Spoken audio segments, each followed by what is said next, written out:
Mesdames, messieurs, bonjour, on se retrouve aujourd'hui dans ce nouvel épisode de Nique ta méta pour parler du nouveau Data Slate tout fraîchement sorti, des Eldar et des Arlequins. Bienvenue dans la Wargame Room.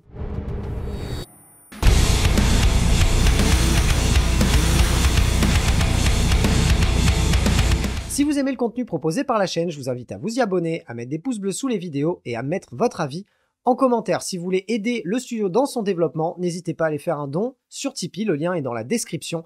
Et pour ma part, vous pouvez me retrouver tous les lundis et jeudis à 21 h sur Twitch. On commence par le nouveau Data Slate qui a été publié aujourd'hui par Games Workshop sur Warhammer Community. On se rend compte que sur ce Data Slate, il n'y a pas énormément de choses de nouveau comparé à l'ancien, hormis une règle pour les Drukhari, et on va faire la gueule, oui, on va faire la gueule chez les Drukhari parce que les Talos et les Chronos ne sont plus base, ils ont perdu ce mot-clé, et je pense que du coup, on va nettement moins en voir dans les grosses listes.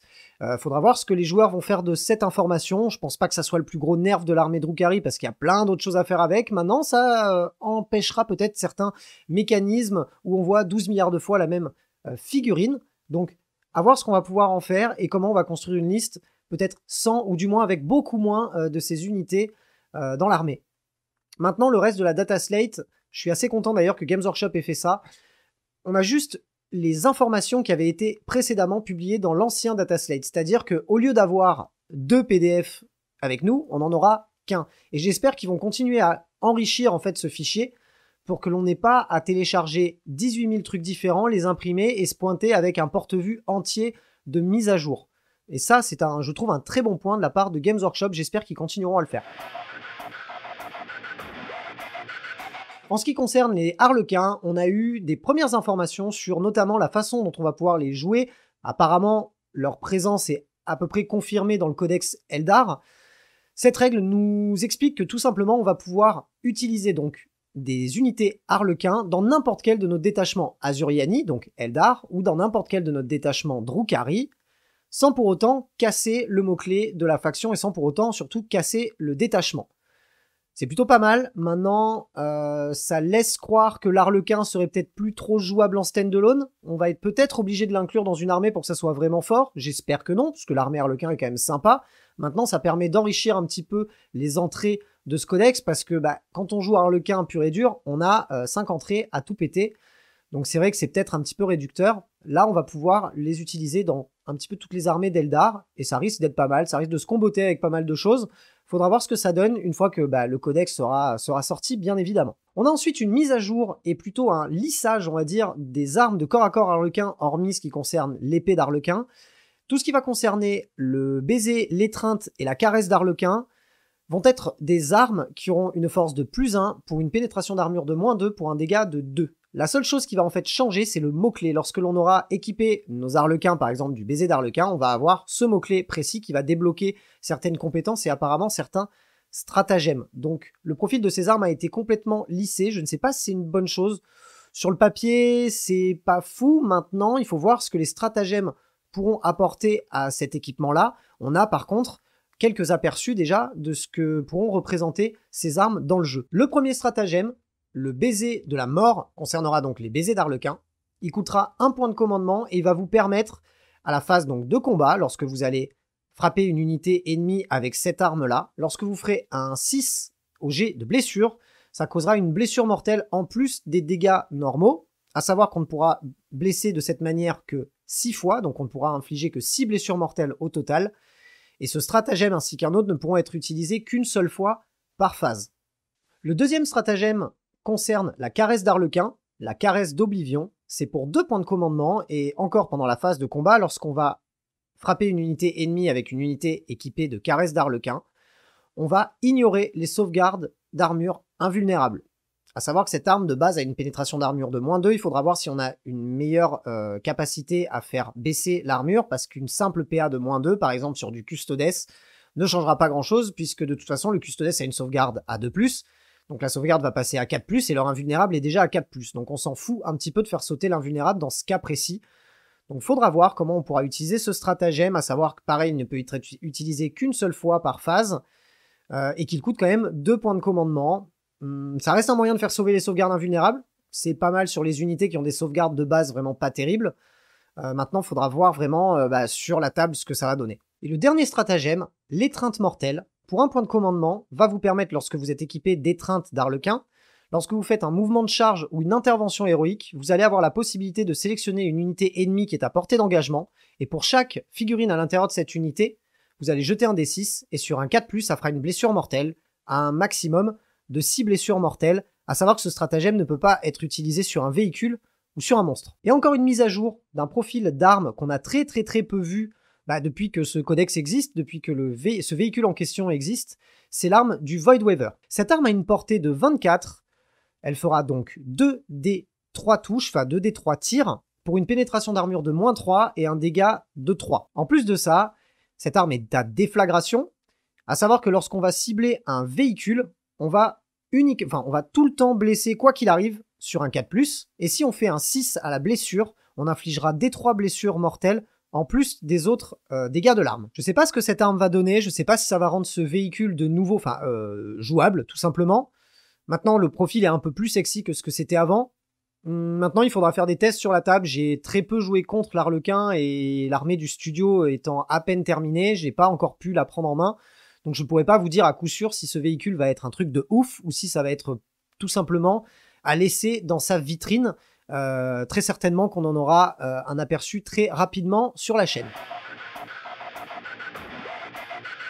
En ce qui concerne les Azuriani, on a la mise à jour du canon Shuriken qu'on voit sur beaucoup de véhicules. Ce canon est passé de Assaut 3 à Lourde 3, donc 3 tirs en format arme lourde. Pour une pénétration d'armure de -1, c'est bien, on gagne 1, parce qu'avant c'était une pénétration d'armure de 0. Et on va passer, ce qui est le plus intéressant je pense, à un dégât 2. Même maintenant, le dégât 2 est assez amoindri par les capacités du genre réduit les dégâts de 1, mais on est quand même toujours content d'avoir un dégât supplémentaire sur une arme. C'est toujours ça de prix, il faudra la tester pour voir si elle est vraiment rentable et surtout voir combien elle coûte en termes de points. Et on a une mise à jour de la règle des armes Shuriken. Avant, il me semble que lorsqu'on faisait des 6 à la blessure, on allait augmenter sa pénétration d'armure de 3, il me semble. Là, cette fois-ci, la règle a été changée pour augmenter donc toujours cette pénétration d'armure. Par contre, cette fois-ci, elle sera que de 2. Du coup, on a le -1 de base et on gagne le -2 si on fait des 6. Pareil, il faudra voir ce que ça donne. On a ensuite une nouvelle règle, le Battle Focus.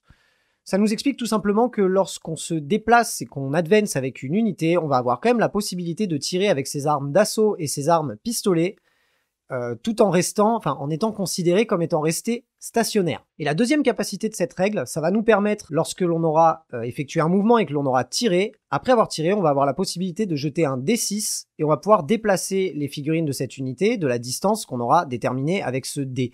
On a quand même pas mal de limitations avec cette règle. C'est-à-dire qu'on ne pourra pas réembarquer dans un véhicule grâce à ce mouvement. On ne va pas pouvoir le faire si on arrive des renforts à ce tour-ci. On ne va pas pouvoir effectuer de mouvement de charge suite à ça. Et surtout, on ne pourra pas le faire si l'unité a déjà battu en retraite ou a effectué un mouvement d'advance à ce tour-ci. Je trouve que c'est pas mal d'avoir précisé ces limitations. Ça évite les combos un petit peu fucked up le mec